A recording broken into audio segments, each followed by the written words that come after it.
So if you just want to do a quick introduction of yourself, that would be great. Hi, I'm Louie Albertson. I'm a MFA candidate in the Ceramics and Fine Arts program at UND at University of North Dakota.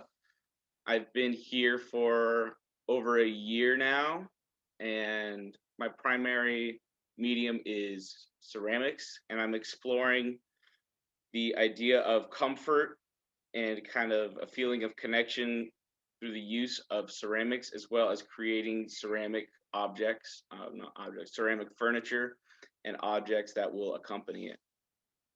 Awesome. So where are you originally from?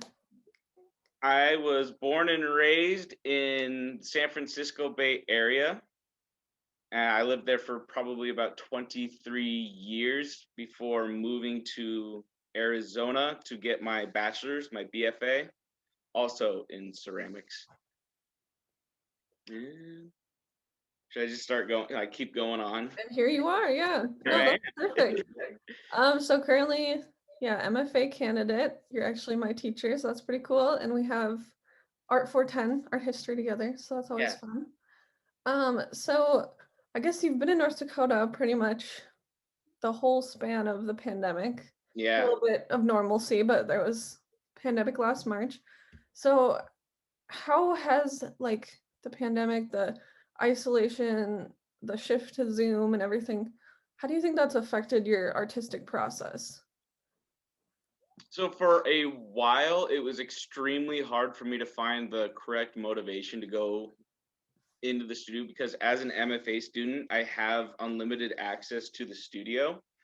I know UND has been pretty restrictive with how many people, and who can go to the studio and who has access. For a while, I wasn't sure if I was going to be able to go into the studio. There was maybe a day where 20 emails were going back and forth saying, MFA students can go, MFA students can't go, MFA students can go. You can go under certain uh, reasons or whatever. So that was kind of stressful there. But after I got full kind of, okay, MFA students can go into the studio and they have like, can keep continuing their work. That really helped out like psychologically. However, it was still difficult for me to find the right motivation, especially during the summer, to try to go in and do anything. And honestly, if it hadn't been for the studio, I would have gone stir crazy here in my apartment. So in a way, the studio gave me some structure in order to kind of navigate the pandemic as much because I couldn't have just two locations to go to, like here and the grocery store. So Yeah, yeah, a third place. Yeah. So like the summer you're not like teaching or anything, so that's where it kind of was like a little bit harder, but mhm. now you're kind of back in the swing of things. Yeah. So this idea of like comfort in your work and such, did that come about recently or is that something that's always kind of been there? It's always kind of been there because you don't want a cup that's uncomfortable to hold. Plus, a few years ago, a friend of mine, I gave a mug to him, and he said that the handle of that mug was the most comfortable handle he had ever felt, ever. And so I took that as quite high praise. And I had been thinking and trying to figure out how to create ceramic furniture for the better part of a year before I came up to UND. And this is where blowing things up we were talking about, that's where my major problems were. All my large, they're Okay. extremely large pieces and they would just explode in the kiln to 1,000.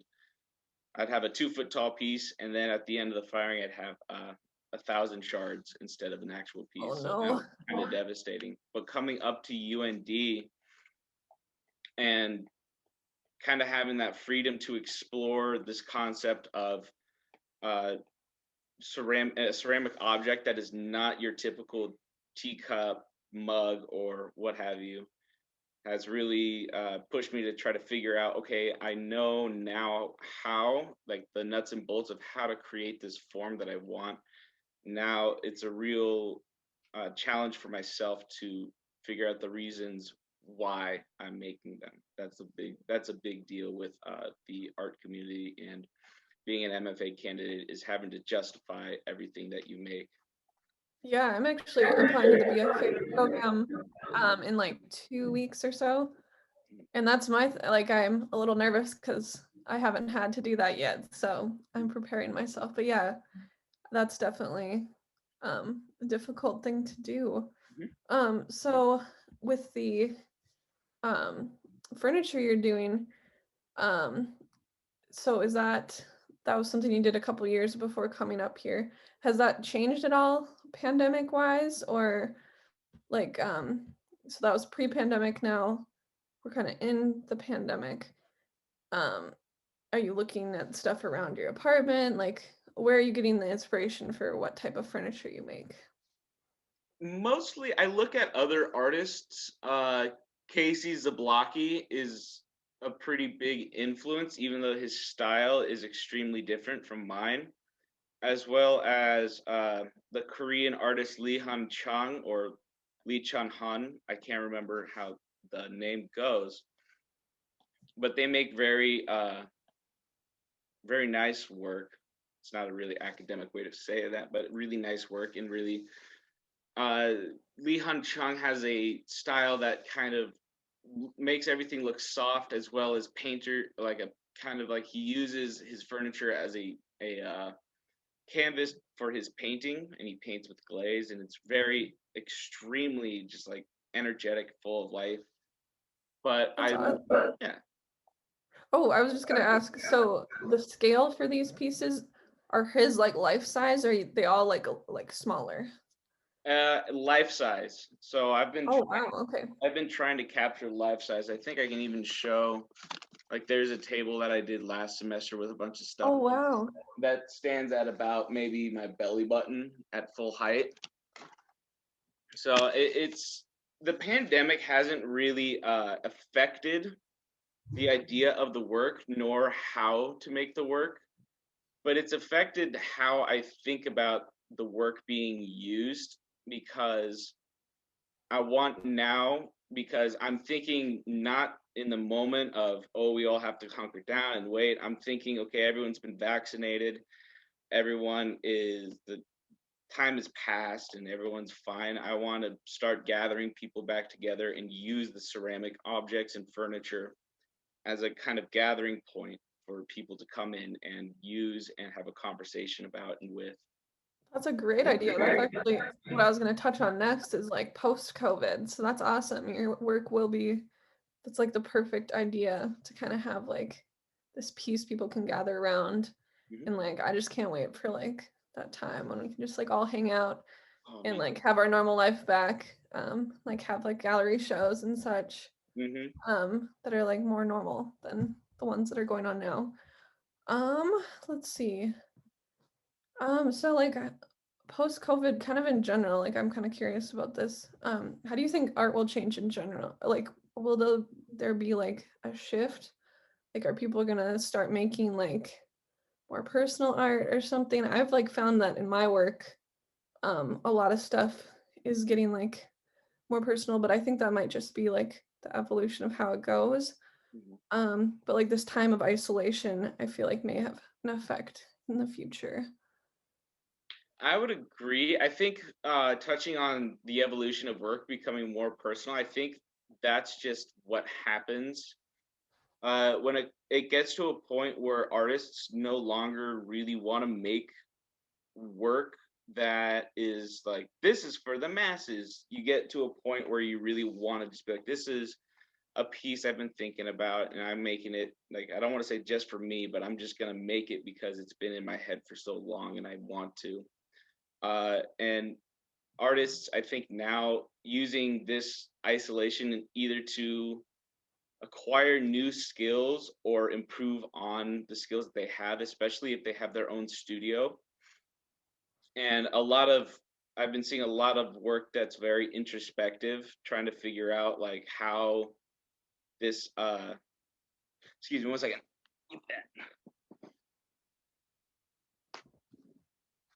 Dog's been tearing the rope up to shreds. Oh no.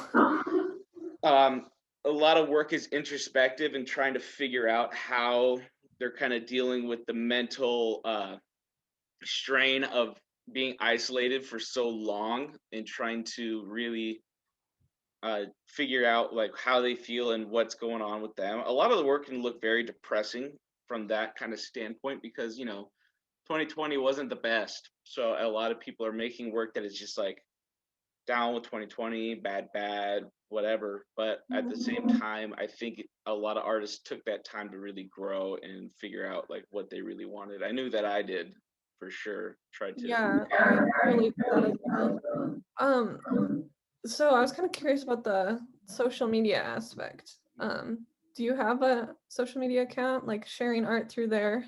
Has that like increased during COVID or I um Yeah, I've got I have an Etsy shop and an Instagram. Those two are linked. I have a personal Facebook page, but I don't ever go on Facebook really. But social media is such a strange dance to do because I remember I was trying to post something almost every day for a while in order to try to, it's if I get exposure on Instagram and social media, I want that to translate directly to a link of sales for my Etsy because first and foremost, I'm trying to get rid. I have a small apartment. I'm flooded with work. I can't get rid of it fast enough. mhm. So that's what I hope there. And social media has been a good platform for many artists in order to get their voice out. I see a lot of activists in several communities, especially like the Black Lives Matter movement. A lot of folks have really social media has done a great job of boosting Black artists within the community, and I know that I follow a lot more now than I used to. So Same, yeah. and so it's such a strange, but at the same time, I'm seeing people whose work is overtly sexual in nature, posts being blocked, being taken down, being flagged as inappropriate or solicitous in nature, and when it's just not at all the same. So it's Yeah, there. I have a couple friends. One of them is a photographer and like her art gets taken down all the time because of that. And yeah, I wonder if there is like a way that's gonna improve in the future because there should be. I mean, it's art. It shouldn't like be um like covered up like that. Yeah, So that'll be an interesting thing to see. Um yeah, social media is always a yeah. interesting one to tackle. There's a lot of elements going on there. Good, bad, It's a everything. love hate, and especially being an artist now. It's I think the most one of the most necessary platforms to have. I agree, yeah. Yeah, some amount of social media that you can because I don't even know how I would get exposure being like kind of, no offense to North Dakota, in the middle of nowhere, Yeah, that's in order to something like have a show or something. yeah, that's something I've thought about. I made an account like a year or two ago because I was like, how else am I gonna get to know people like during COVID or like where's the community of art when we're not even really having gallery shows much anymore? Yeah, There are a couple, but that's only once every couple of months, you know. So yeah, I think that's a very important tool and it'll just become more important, I'm sure.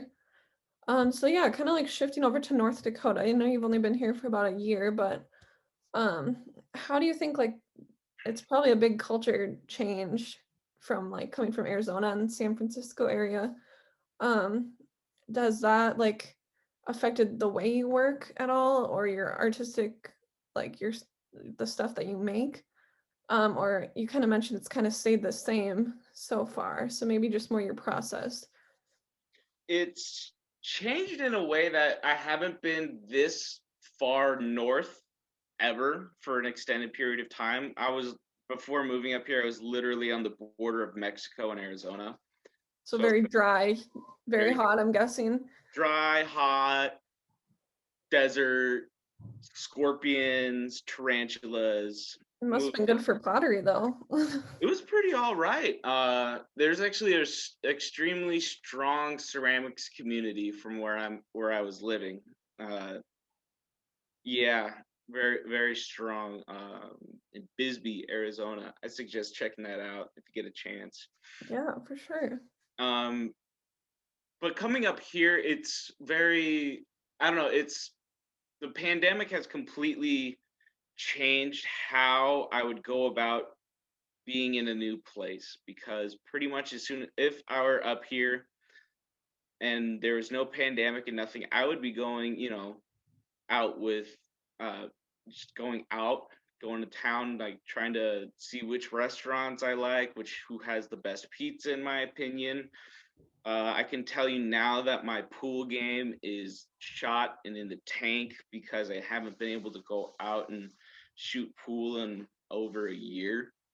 Mm-hmm. So it's the fact that the pandemic is ongoing, and I pretty much don't want to be going out and doing anything, has affected my view of Grand Forks and North Dakota in general, because I just can't go anywhere. If this was as soon as like all this drops, I know I'm going to explore the town, going to explore the whole area in general. It's just until that time, I don't really feel safe enough to go out and do Yeah. it. To get like the full experience. Yeah, that's true. Yeah. Well, I'm sorry that's how it is right now. Um, It's not it your is fault, a is it? interesting little town. Yeah, yeah, I know. It's an interesting place. Yeah, I guess like I was kind of wanted to touch on like how unpopulated and like vast it might be. I don't know if Bisbee was a smaller town or Bis what, but yeah, Bisbee was a tiny. tiny It town. Okay. it was so small. It is still so small. Literally, you could be there for a year and you would know everybody. Oh, really? Yeah, That's and kind of cool though. it is cool, but then everyone's in everyone's business. That's the problem. That's where Yeah, that gets sticky. It's a community where everyone's kind of nosy. yeah. Well, I guess so the main change has just been like the weather then for you and yeah, just kind of Yeah, weather and isolation has been the biggest factors of the whole thing, because it's just like this was the first birthday I haven't had with my parents, first Christmas I haven't had with my parents, because it's just like I can't go. So yeah. in in most regards, the pandemic has completely affected everything that I would normally do, and so that's kind of given a different light on how I view everything now. Yeah, it'll be interesting how that translates in the future, like future work and like just the future in general. It'll be an interesting time. Um, so coming from San Francisco, how is the art scene there? I'm pretty curious. I love San Francisco. I've only been there twice, but probably my favorite place I've been. San Francisco's sweet. I haven't gone into the city in a long time. Obviously, San Francisco has some of the best museums and galleries there. Uh, I remember going to the San Francisco Museum of Asian Art, which is cuckoo bananas awesome. Well, I'll have to check that one out if I ever get Okay, back there. I've been to the MoMA there, I think. MoMA's The San Francisco Museum of Modern Art, I think. SF MoMA. Yes. Yeah, that one was cool. But I've Um, also I like I said, I haven't really gone into San Francisco a lot. It's just so expensive, and trying to get around anywhere is a hassle. So the outlying areas such as Berkeley has such a super strong art scene. Where else? Davis. That's further inland, closer to Sacramento. Those areas have really great art scenes as well. that's good to know. And there has been an ongoing growing art scene in Oakland. Um, it's Oakland doesn't get as good of a rep because of past reputation, but I know that there's some great stuff happening there now.